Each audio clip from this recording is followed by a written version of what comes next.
इधर जैसे ही महाराज याति ने जवाब दिया, चल घर पे चल। नहीं करेगा।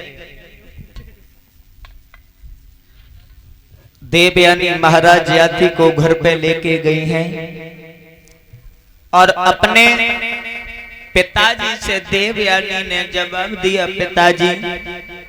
और परीक्षित महाराज गुरु शुक्राचार्य जो ब्राह्मण है ना, बहुत क्रोधी महात्मा थे।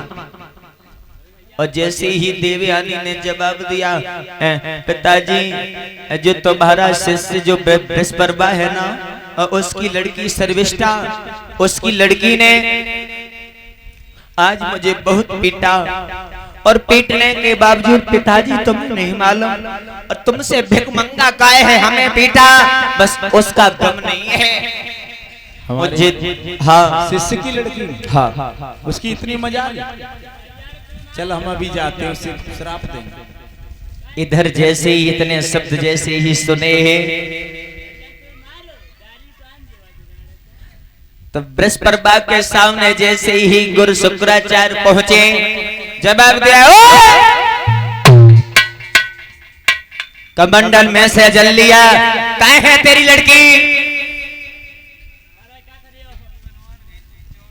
तेरी बेटी ने मेरी बेटी को बहुत पीटा। बाजारें गई है, गोलगप्पे गई और पीटने के बाद मुझसे भिखमंगा काय है? हाँ, मैं श्राप दे रहा हूं।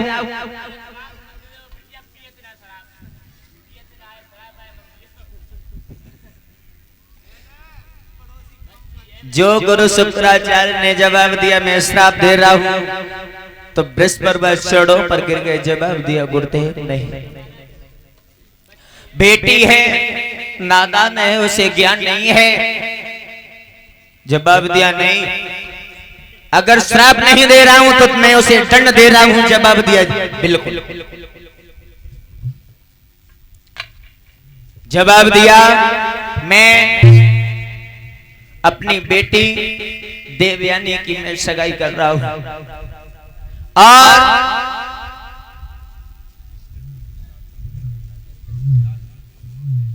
मैं शादी कर रहा हूं और मेरी बेटी के साथ में तेरी बेटी दासी के रूप में तुझे मंजूर है?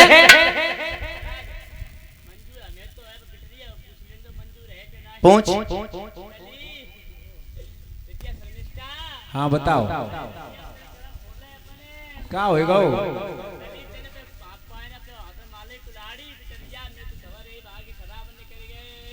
क्या होएगा? काय? हाँ, बोलो।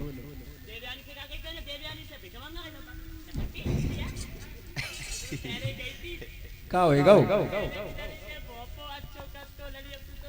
अरे तो काय घबरा रहे, तुम जहाँ चाहोगे वहाँ तुम राजी हैं, तुम जहाँ भेजोगे वहाँ चली जाएंगे।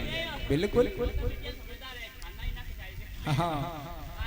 हाँ, तेरी बेटी तैयार है तो ठीक है। जैसे ही देवयानी की सगाई हुई है और साथ में सर्विष्ठा को भेजा, परीक्षित महाराज जैसे ही घर पे पहुंच गए। एक महल में रह रही है सर्विष्ठा, एक महल में रह रही है देवया। एक बार की बात रहे, परीक्षित महाराज याति जो है शिकार खेलन के लिए जैसे ही पहुंचे हैं जंगल में और उधर से आ रहे थे, तो सर्विष्ठा ने अपना चेहरा खिड़की से बाहर जैसे ही निकाला तो महाराज याति की निगाह पड़ी। सर्विष्ठा बहुत सुंदर थी। कुछ मन में इच्छा जागृत हुई। महल में जैसे ही सर्विष्ठा के पहुंचे, जवाब दिया सर्विष्ठा ने, महाराज हाँ, मुझे ये बताइए, दूल्हे के ससुराल से जो सामान मिलता है उस पे हक किसका होता है? किनको होता? दूल्हा को दूल्हा का होता है। पर लेकिन महाराज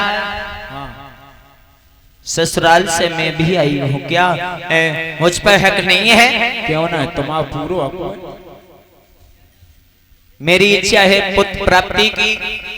पुत्र प्राप्ति की? हाँ। अरे तुम्हें ये समझ ही नहीं पाया। चलो हम आते जाओ करेंगे तय घरे, ठीक है लली? परीक्षित महाराज इधर सर्विष्ठा जुड़ रहे हैं। सर्विष्ठा के गर्भ से परीक्षित महाराज 3 बालकों ने जन्म लिया। समय समय बीता, देवयानी के गर्भ से 2 बालकों ने जन्म लिया। विद्वानों के द्वारा नामकरण जब संस्कार हुआ है तो देवयानी के बालकों का नाम यदु और त्रुबस रखा। और जो सर्विष्ठा के गर्भ से 3 बालकों ने जन्म लिया था, उन बालकों का नाम रखा अनु और दुरु और पुरु। महाराज 5 बालक हो गए महाराज के। एक समय की बात रहे, परीक्षित महाराज देवयानी जो रहे अपने एक लला को खिला रही थी और एक लला तब तक रौनक, तब तक महाराज आइए जवाब दो देवयानी।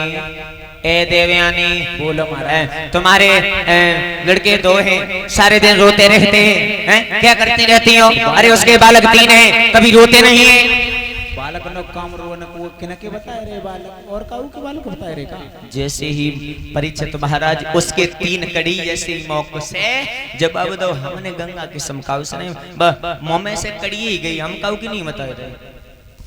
तुम झूठ बोल रहे हो। नहीं, झूठ नहीं बोल रहा हूं। बोल रहे हो। शर्मिष्ठा का नाम लिया तुमने अभी, उसके बच्चा कहाँ से है? हाँ, हमने लिया है। दासी उसके 3 बालक हैं। तो दासी बन के आई थी, बच्चे कहाँ से हो गए? अब मैं अपने पिताजी से कहूंगी, अब मैं छोड़ूंगी नहीं तुम, मैं अपने पियर जाऊंगा।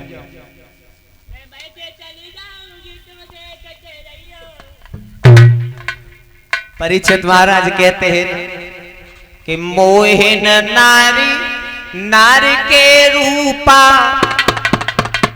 और पनगर ये रीति अनुपा। मोहिन नारी, परीक्षित महाराज कभी भी स्त्री दूसरे स्त्री की बढ़ाई सुन नहीं सकती है।